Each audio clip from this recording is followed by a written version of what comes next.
Timothy Kirkhope, Conservative MEP for Yorkshire and the Humber. The sale of this power station to EPH, is that something you welcome, given in the past there's been concern about this power station continuing to operate? Yes, well, I mean, this is a major employer. It employs hundreds of constituents of mine in Yorkshire. It has a pretty good record, actually. It produces something about 4%, I think, of the whole country's energy needs, electricity needs. And therefore, obviously, from my point of view, it's very important that it continues in operation.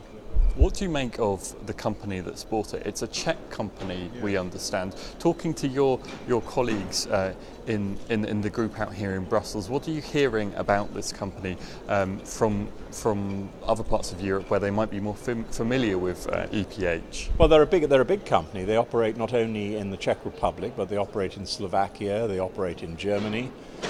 They have got quite a good track record.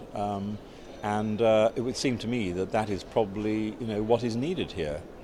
We want a company that has plans to make sure that this is a profitable operation, but at the same time an operation that continues to employ large numbers of people and produces significant amounts of energy. I mean, energy is one of the biggest problem areas for us all, and particularly in the UK, where we do need to have maximum capacity at the moment.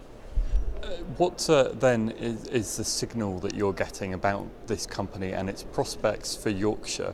Are you feeling that this isn't going to be a company that's fly by night that might kind of strip the assets, that it's going to think for the long term? Yes, there's no advantage whatsoever in terms of their coming in 1 minute and moving out the next, as it were. They have actually indicated in their prospectus for this plant that they will invest in it quite heavily.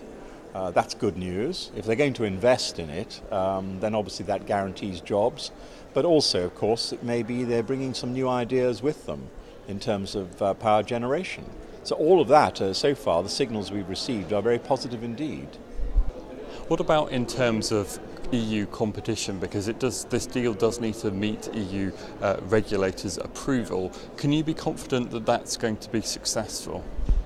Well, I'm pretty confident about that, yes. And I think in the present sort of situation around Europe, where we do need to make best use and most use of all our power stations and our means of producing energy, producing electricity, I would have thought that this would be something that the Commission would not want to obstruct. This plant has previously been at risk, not least because it failed to get conversion to biomass. It wanted to get subsidy to do that from the government.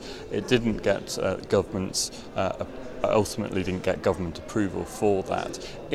Could this be a second chance for Eggborough, given that it must get its pollution under control if it's to meet tighter sulphur dioxide targets coming in from the EU?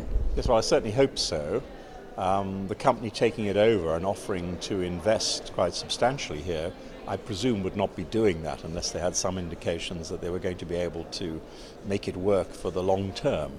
And of course, the whole issue of biomass, the actual nature of the sources of fueling for power stations, is one of great interest at the moment. And the British government certainly has been of help to other power stations. I know that Drax, for instance, which is not that far from Eggborough, has had some benefits out of this, but I'm sure this company will have done their homework and done their calculations.